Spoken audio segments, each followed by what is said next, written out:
Sobat Maestro, sesaat lagi Anda akan bersama-sama mengikuti pengajaran firman Allah yang disampaikan oleh hambanya Pastor Dorcas Daud dari Gereja Hope ACC. Selamat mendengarkan.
Shalom, Anda akan mendengarkan program Kuasa Dalam Firman-Nya yang disampaikan oleh Pastor Dorcas Daud dari Hope ACC dan Dorcas Ministries.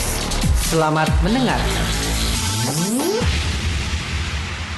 Tuhan akan berbicara mengenai bagaimana kita harus maju terus di dalam Tuhan.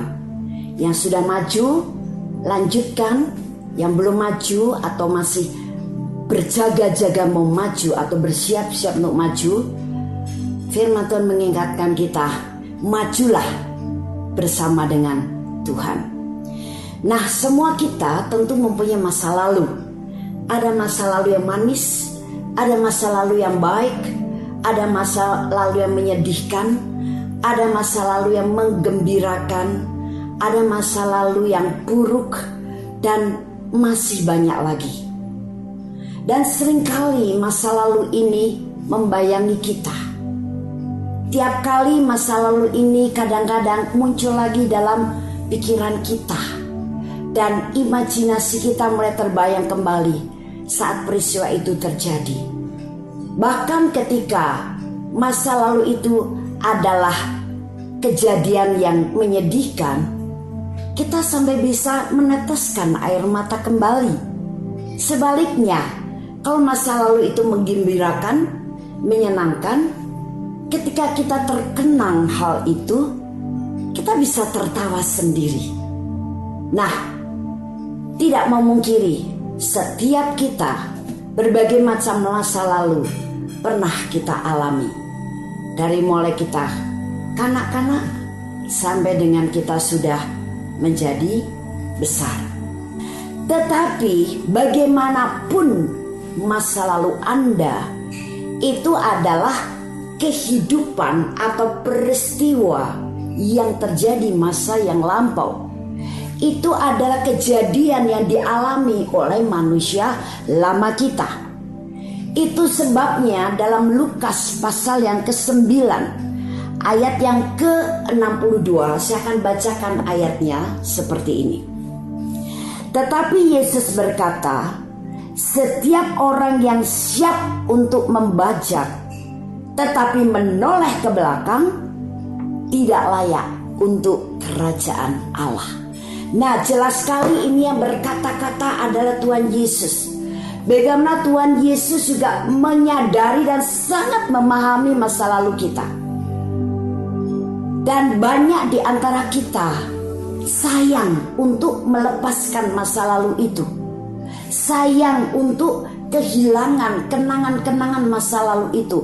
Apalagi kalau kenangan itu adalah kenangan yang manis, kenangan yang baik. Tapi situasi masa lalu Anda, Yesus sendiri berkata, harus ditinggalkan.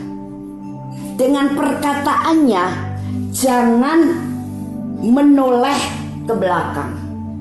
Artinya kehidupan masa lalu kita sebagai kehidupan manusia lama kita harus benar-benar kita tega, kita mau, kita berani bilang say goodbye. No fishing, tidak boleh dipancing-pancing lagi. Why? Mengapa?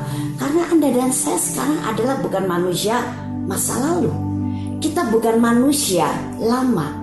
Kita manusia ciptaan baru yang betul-betul diciptakan baru di dalam Yesus Kristus oleh satu benih ilahi, yaitu namanya Roh Kudus.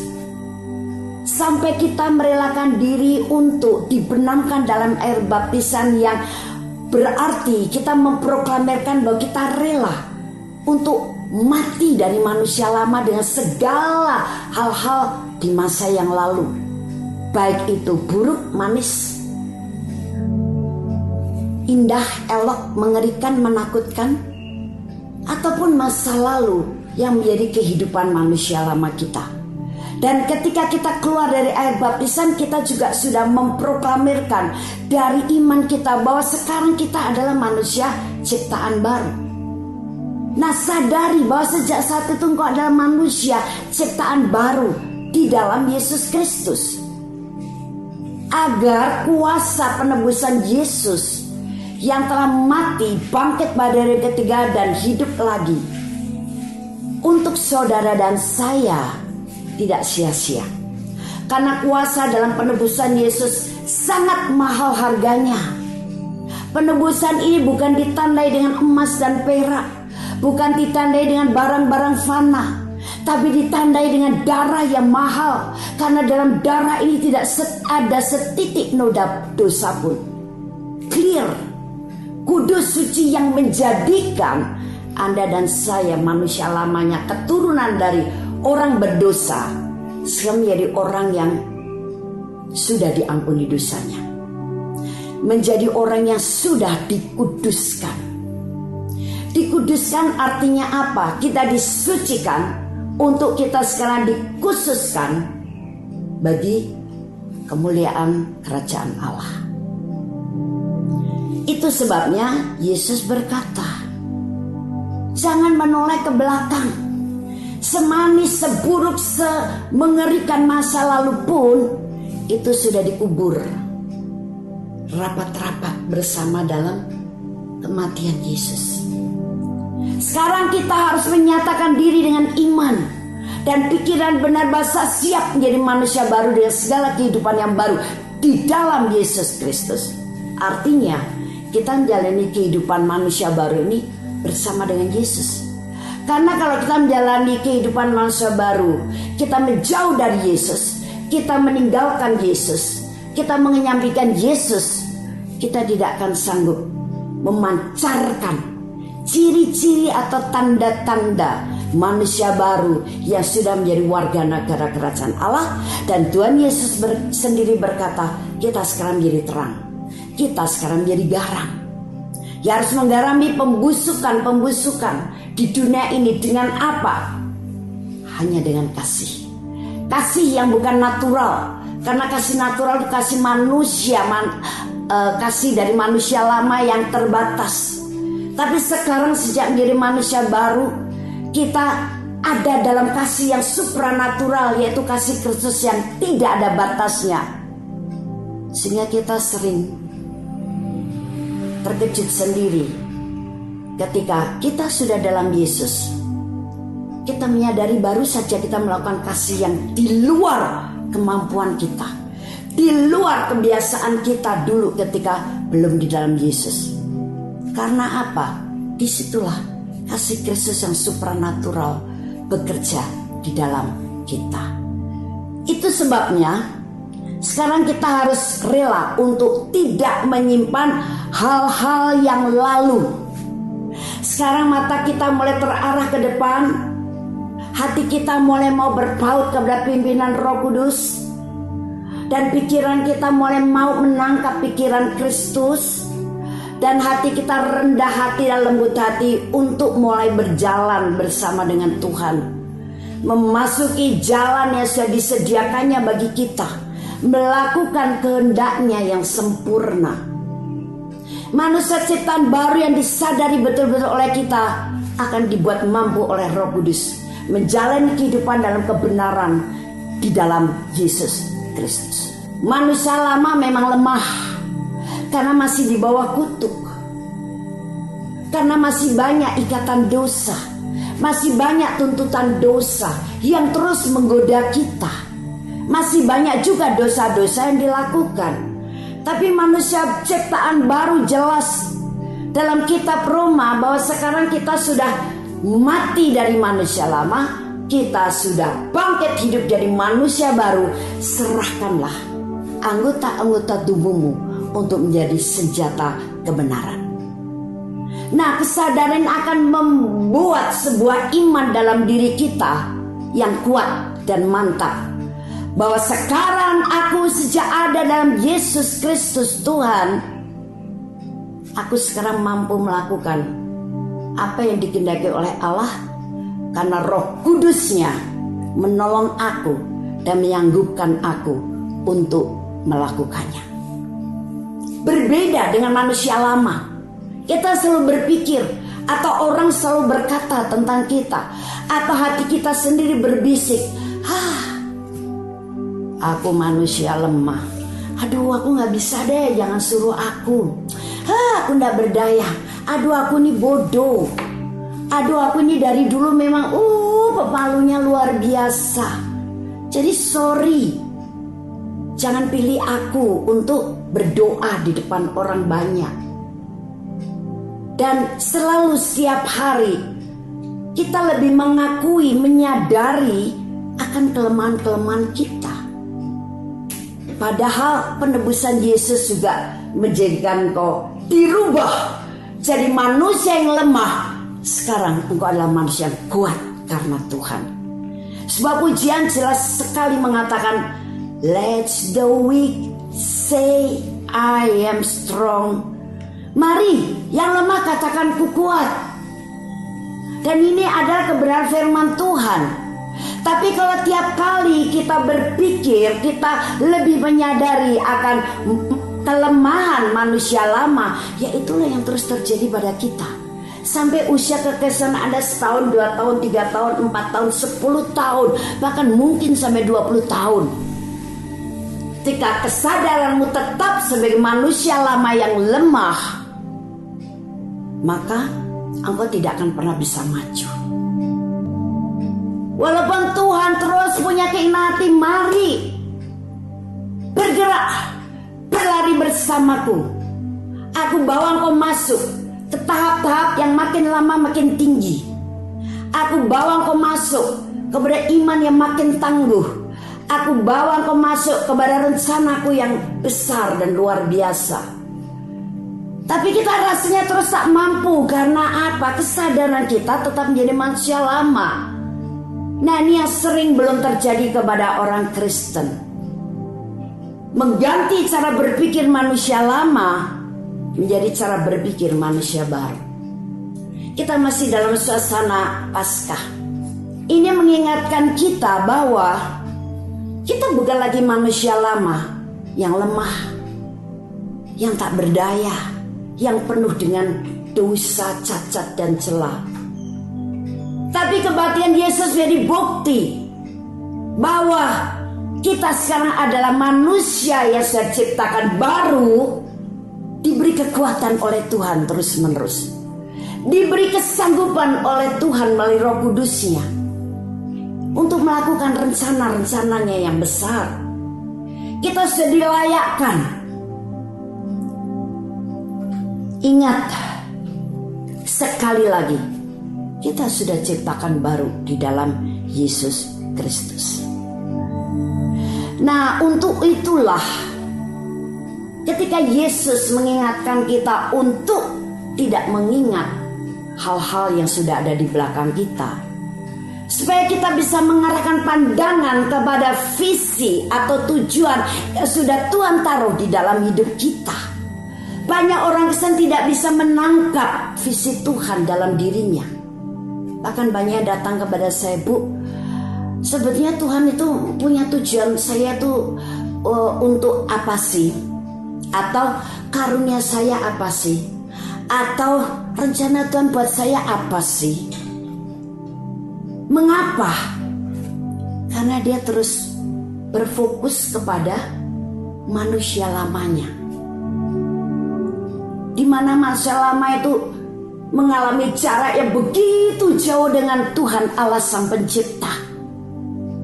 Dan manusia lama itu bisa saja berpikir, saya tidak layak di hadapan Tuhan Allah Sang Pencipta.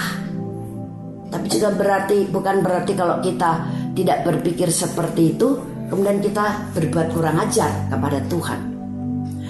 Dan juga selalu berpikir bahwa Tuhan jauh di sana di mana? We don't know. Padahal firman Tuhan jelas mengatakan dalam kekristenan bahwa Tuhan Allah Bapa, Tuhan itu Yesus, Allah Bapa surgawi, dan Roh Kudus ada di dalam kita, menyertai kita sejak lahir baru. Mereka begitu setia beserta kita, bukannya mendampingi kita di sebelah kanan atau kiri kita, tapi di dalam kita. Sampai 1 Korintus pasal 3 ayat 16 sampai 17 mengatakan bahwa tubuh kita bait Allah yang kudus, artinya tempat tinggal mereka. Luar biasa bukan? Tapi cara berpikir manusia lama selalu terbalik. Nah, cara berpikir manusia baru sekarang mengucap syukurlah. banggalah dan proklamirkan tiap kali kepada jiwamu bahwa aku sekarang menjadi bait Allah yang kudus. Aku sekarang sudah dimampukan oleh Tuhan karena aku ciptaan baru dalam Dia. Pikiranku tidak lagi pikiran kotor. Pikiranku bukan lagi pikiran jahat. Pikiranku bukan lagi pikiran yang negatif. Tapi sekarang ada pikiran Kristus karena firman sudah mengisi pikiran saya. Sekarang Allah Bapa, Tuhan Yesus dan Roh Kudus sudah ada di dalam saya. Kurang apa lagi? Sehingga kita sekarang bisa menangkap kehendak Allah untuk hidup kita. Paling tidak kehendak Allah itu tertuang dalam firman-Nya. Tapi kalau kita masih berpikir manusia lama, kita tidak akan pernah bisa menangkap firman-Nya juga. Membaca firman walaupun berjam-jam isinya cuma mengeluh. Karena apa? Aduh, ini apa sih maksud firman ini sih? Aduh, bikin capek. Ya sudahlah, hanya kewajiban saja saya sebagai orang Kristen harus baca firman. Padahal kalimat demi kalimat Tuhan berbicara banyak kepada kita melalui apa? Pewahyuan Roh Kudus. Dan pewahyuan ini bisa ditangkap kalau engkau sekarang sudah berpikir sebagai manusia baru, menyadari bahwa manusia baru. Roh Kudus menyanggupkan saya untuk bisa mengerti, menangkap, memahami isi firman Allah, sehingga saya tidak jenuh baca firman. Saya tidak bosan baca firman. Firman yang saya baca sangat menyenangkan. Firman yang saya baca menjadi rema, keyakinan yang khusus buat saya. Berbicara secara pribadi kepada saya, menjawab persoalan saya. Menjawab persoalan saudara saya, teman saya. Tadi teman saya baru bercerita tentang masalah yang dihadapi. Ini jawaban buat dia. Dan rasanya kita seperti dibakar oleh semangat yang luar biasa. Rasanya kita mengalami sesuatu yang hangat mengalir dalam tubuh dan jiwa kita. Apa itu? Urapan kuasa Roh Kudusnya. Itu sebabnya untuk bisa kita sekarang hidup sebagai manusia ciptaan baru, harus rela meninggalkan masa lalu Anda. Di depan, di hadapan kita, di sekitar kita, Tuhan sudah menyediakan berbagai rencana. Bahkan dari mulai hal-hal yang terjadi dalam kehidupan sehari-hari, Tuhan mau berbicara banyak di situ. Tuhan mau mengajar sesuatu di situ. Tapi kita menjadi bebal, kita tidak tanggap kalau kita tidak mau say goodbye. Betul-betul merelakan masa lalu kita untuk dihapus oleh darah Tuhan Yesus. Dan sekarang menjadi lembaran yang baru. Roh Kudus siap menulisi pengalaman yang baru bersama dengan Tuhan, karena kita sudah menjadi manusia ciptaan barunya. Bagaimana caranya untuk kita bisa maju? Sekali lagi adalah mau melepaskan apa yang ada di belakang kita, yang baik maupun yang buruk, yang menyenangkan maupun yang menyedihkan. Ini satu-satunya cara. Kita tidak bisa pura-pura melupakan masa lalu. Tapi ketika kita duduk sendiri, kita izinkan masa lalu itu mulai menggelayuti lamunan kita di dalam imajinasi kita, dan kita menikmatinya sampai kita tersenyum sendiri. Mungkin kita tertawa, mungkin kita menangis, mungkin tiba-tiba kita merasa berdebar-debar. Dan Anda berpikir, gak apa-apa, gak ada yang lihat juga. Tapi Tuhan melihat. Bukan berarti dengan pura-pura melupakan, tapi betul-betul harus rela melupakannya. Karena ini satu-satunya cara. Apakah Apakah mungkin ibu itu bisa dilupakan dan ditinggalkan dan kita bisa berkata say goodbye? Bisa, saya katakan. Supaya hidup kita tidak dipenuhi dengan masa lalu, tapi sekarang sebagai manusia ciptaan baru, hidup kita siap menjadi bejana yang begitu lebar, begitu luas untuk menerima segala hal-hal dari kerajaan Allah. Bahkan untuk bisa menampung dan memahami rencana-rencana Allah dalam hidup kita.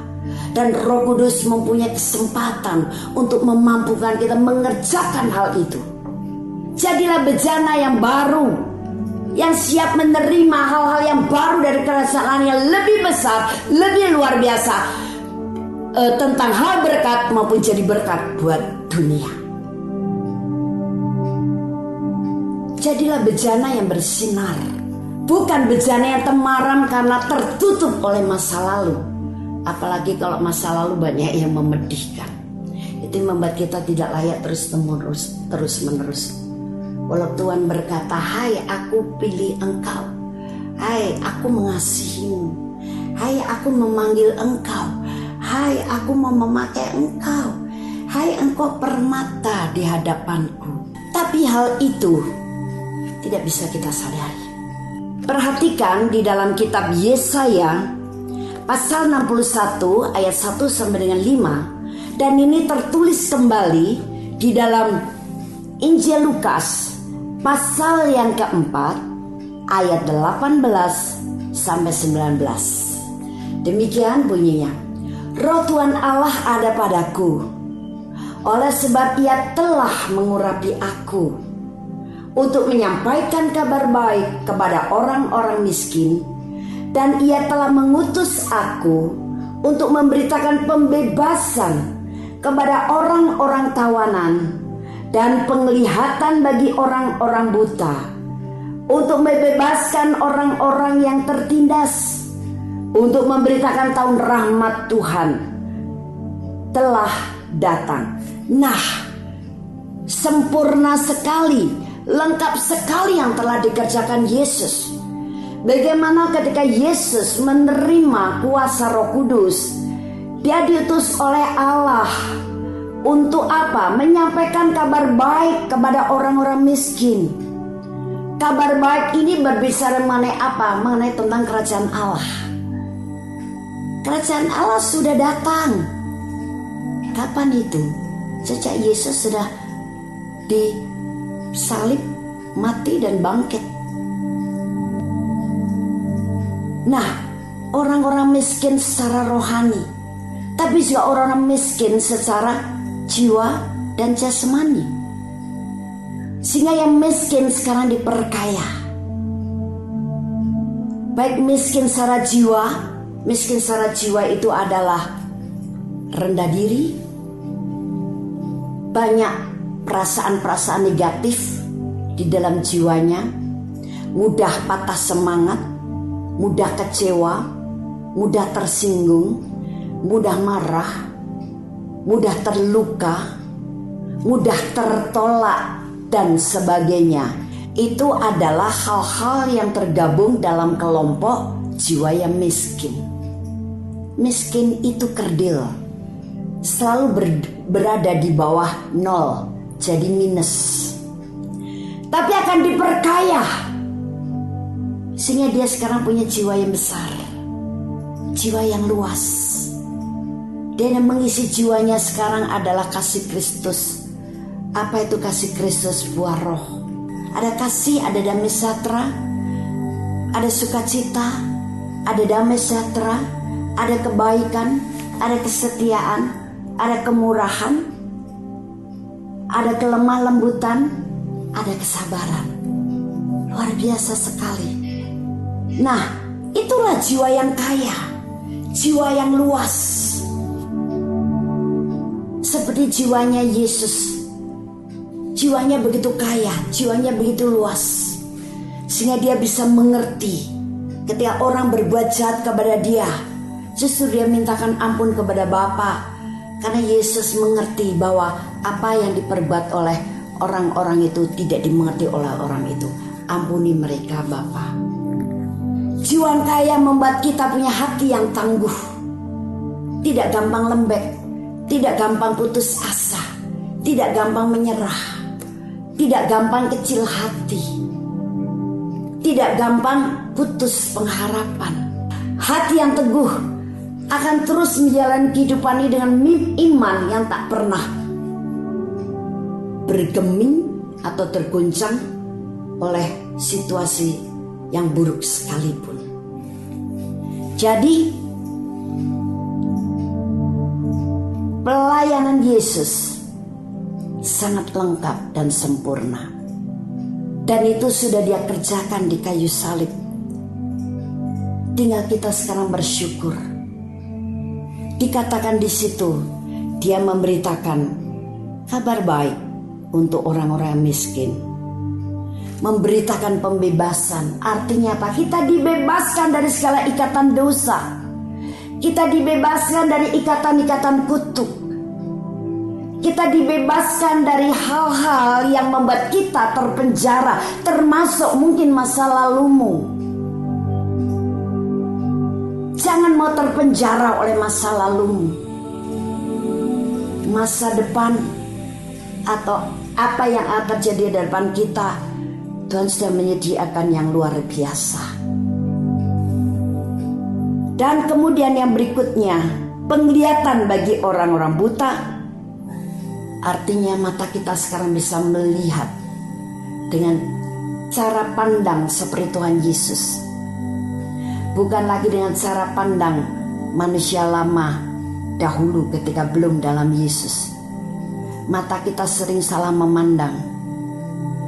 Kalau kita melihat seseorang berbicara dengan keras dan matanya melotot-melotot di depan kita, padahal mungkin kita baru melihat sekali itu, kita sudah punya persepsi, wow, orang itu galak. Itu namanya salah pandang. Belum tentu kebiasaan dia seperti itu. Mungkin saat itu ada situasi yang mengharuskan orang ini berbicara dengan ekspresi seperti itu. Atau kadang-kadang kita dengan mudah menghakimi orang. Kalau kita dikecewakan oleh seseorang, kita mulai menghakimi dia. Kita punya persepsi tentang orang itu, udah deh, saya gak akan lagi lah temenan sama dia, karena dia sering mengecewakan. Orangnya gak bisa dipercaya mulutnya, padahal mungkin baru satu kali dia mengingkari janji akan menjemput engkau pukul 5, tapi ternyata gak jadi menjemput, dan memberitahunya mungkin besok paginya, atau mungkin malam itu juga, tapi Anda sudah terlanjur kecewa. Kadang hal sepele itu membuat kita tidak sadar jadi hakim-hakim sebelum waktunya. Karena apa? Kita masih punya cara pandang yang salah. Itu sebabnya dikatakan saat itu kita buta-buta. Apa buta kebenaran? Mungkin juga suatu hari ketika kita mendengar tentang Yesus diberitakan oleh seseorang, atau Injil pernah kita dengar, kita menolaknya. Kita mungkin bersikap sinis, atau mungkin kita malah mencibir. Masa iya sih Allah bisa mati oleh manusia? Katanya Yesus disebut Tuhan Allah. Wah, kok enak ya, yang melakukan dosa kita, yang nanggung Yesus. Mungkin dulu kita pernah seperti itu ketika kita masih manusia lama, belum dalam Yesus. Mata kita buta. Tapi sekarang setelah dalam Yesus, wow, mata kita melihat, oh, kebenaran memang ada hanya di dalam Yesus. Kita bisa memandang ayat firman Tuhan dengan cara pandang yang benar. Di bawah kolong langit ini tidak ada satupun yang bisa memberikan keselamatan. Kita bersyukur. Haleluya. Aku sudah percaya kepada Yesus. Aku sudah menerima keselamatan. bahkan kita mulai dahaka dan haus mendengar firman Tuhan. Kita selalu tergerak kalau membuka mulut untuk bernyanyi. Yang keluar dari mulut kita sekarang adalah nyanyian pujian kepada Dia, pengagungan kepada Dia, dan itu secara otomatis. Mengapa? Karena Yesus yang sudah ada di hatimu, Dia telah memelekkan mata kita yang dulu buta secara rohani juga sekarang menjadi melek. Persepsi kita berubah. Begitu juga ketika melihat orang yang menyebalkan. Kita tidak lagi menjadi hakim sebelum waktunya, atau kemudian kita sudah berpersepsi bahwa dia selalu mengecewakan, tidak bisa diajak temenan. Tapi sekarang justru ketika kita diperlakukan hal seperti itu, muncul rasa belas kasihan kita terhadap orang itu. Kasihan. Dia melakukan itu nggak tahu bahwa dia dosa. Oh Tuhan, saya menjadi juru syafaatnya. Saya mintakan ampun untuk orang itu. Dan tentu dari pihak kita nomor satu adalah, aku mau mengampuni dia Tuhan. Aku mau tetap mengasihinya. Dan aku memberkati dia. Di dalam namamu Tuhan Yesus Kristus. Nah, berbeda bukan? Itu menunjukkan bahwa kita sudah meninggalkan masa lalu kita. Kalau berbicara masa lalu, Anda mungkin akan masih terus berkata, oh nggak bisa ibu, dari dulu memang aku orangnya tuh nggak gampangan. Dari dulu aku tuh kalau sudah disakiti sekali saja, rasanya nusuk di sini amat dalam. Dari dulu aku kalau ketemu orang itu memang sebel bu, itu memang saya. Ya, saya yang mana? Saya masa lalumu, saudara-saudaraku. Tapi bukan saya untuk saat ini. Sayanya saat ini adalah saya, ciptaan baru dalam Yesus. Sayanya saat ini adalah bahwa saya adalah bait Allah yang kudus. Sayanya saya saat ini seperti apa dikatakan oleh Paulus, bukan aku lagi, tapi Kristus yang hidup di dalam aku. Wow. Kita bisa syalut untuk orang-orang Kristen yang seperti ini. Itu berarti engkau adalah hidup dalam kebenaran. Makanya engkau terbebas. Engkau sudah terlepas dari penjara hal-hal yang tidak baik. Bahkan kau sudah dimerdekakan di dalam Yesus Kristus. Kemudian dikatakan di situ, membebaskan orang-orang yang tertindas. Artinya, seringkali kita hidupnya merasa tertindas terus, dan kita merasa minta dibelas kasihani. Itu sebabnya tiap kali kita kalau ngobrol dengan orang lain selalu ada pernyataan-pernyataan keluhan. Atau ketika orang tidak memperhatikan kita, kita mulai dongkol, kita mulai merasa tersingkir, kita merasa tertolak. Kenapa dia sikapnya dengan saya begitu ya? Oh ya, memang aku tidak layak buat dia. Oh ya, aku tidak sekelas dia. Aduh, kenapa sih wajahku? Berbagai macam pikiran negatif manusia lama bermunculan lagi. Padahal mungkin dia tidak memperhatikan kita karena dia sedang berpikir tentang hal lain. Bahkan dia juga tidak berpikir bahwa dia tidak memperhatikan Anda. Tapi orang yang masih merasa tertindas selalu begitu. Begitu kerdil dan miskin jiwanya. Itu sebabnya ketika kita dibebaskan dari ketertawanan, maka dikatakan jiwa kita sekarang kaya.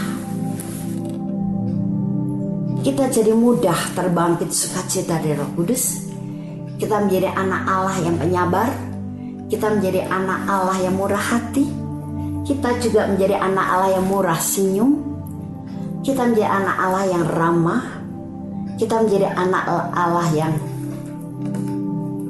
mudah mengampuni, penuh kasih, penguasaan diri. Emosi kita dikendalikan oleh Roh Kudus. Kita menjadi anak Allah yang baik, penuh dengan kebaikan, damai sejahtera. Wow, lengkap. Dan yang terakhir adalah untuk memberitakan tahun rahmat Tuhan telah datang.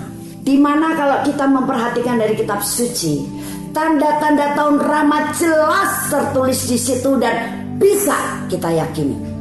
Termasuk tanda-tanda akhir zaman pun jelas tertulis di situ. Tinggal kita minta pewahyuan Roh Kudus untuk bisa mengerti maksud daripada kitab suci yang memberitakan tentang tahun rahmat dan hari akhir itu.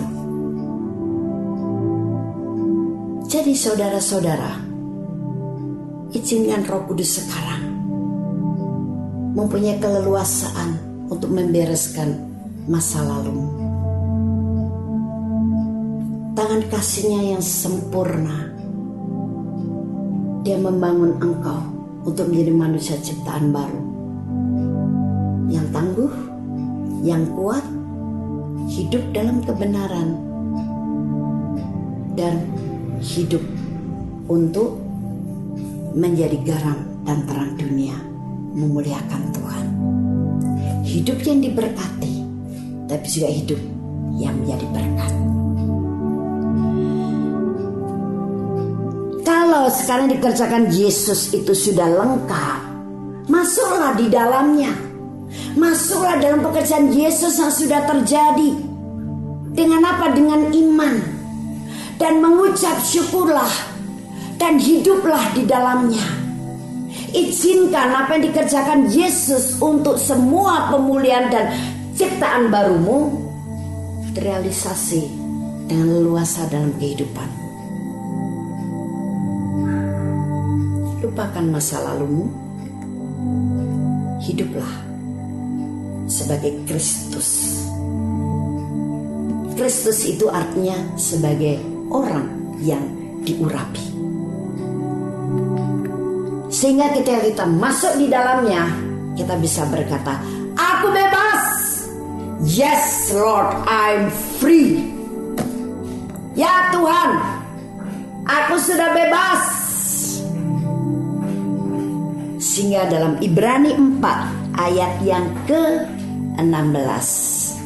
Sebab itu marilah kita dengan penuh keberanian menghampiri tahta kasih karunia, supaya kita menerima rahmat dan menemukan kasih karunia untuk mendapat pertolongan kita pada waktunya. Wow.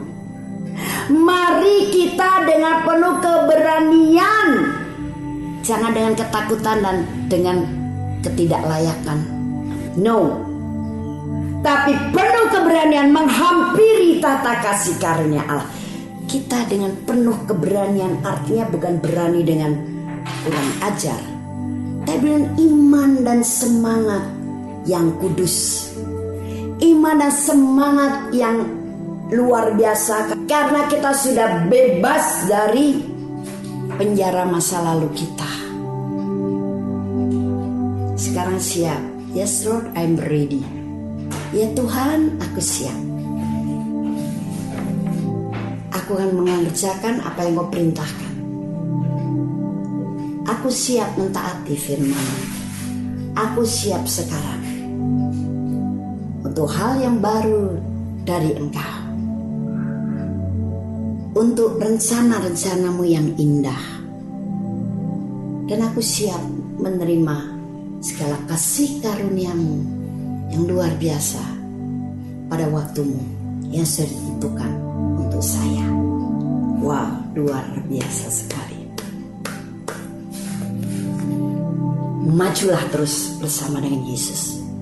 Yang belum maju, Mari majulah bersama dengan Yesus. Jangan ketinggalan. Waktu berjalan terus. Apakah kita akan kehilangan waktu dan kemudian menyesali tidak ada akhirnya? Percuma.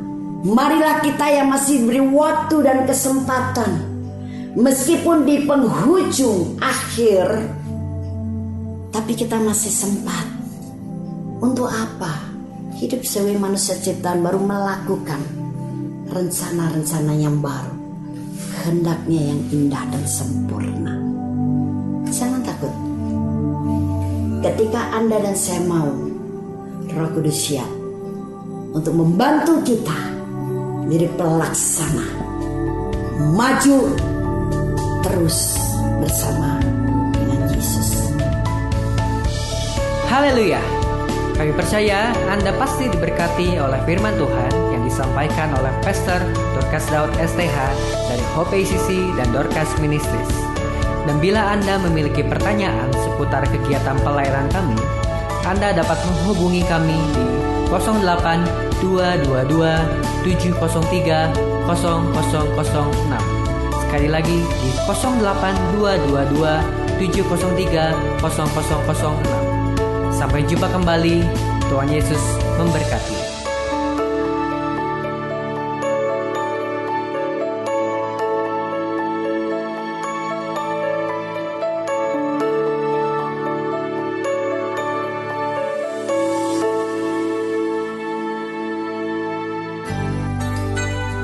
Demikianlah firman Tuhan yang berkuasa telah kita dengar bersama-sama. Dan kami percaya Anda sangat diberkati. Bagi yang membutuhkan pertumbuhan iman dan pelayanan lebih lanjut, Anda dapat menghubungi kami dan beribadah bersama dengan kami setiap hari Minggu di Gereja Hope ACC di ACC Center, Jalan Mekar Utama, nomor 31, lantai 3 Kompleks Mekarwangi, Bandung, pada jam 8.30. Ada kebaktian anak-anak pada jam yang sama. Ikuti juga Breakthrough Prayer setiap Jumat jam 18.30. Jika Anda membutuhkan dukungan doa, Anda dapat mengirimkan SMS ke nomor 0822 2703 0006. Tuhan memberkati.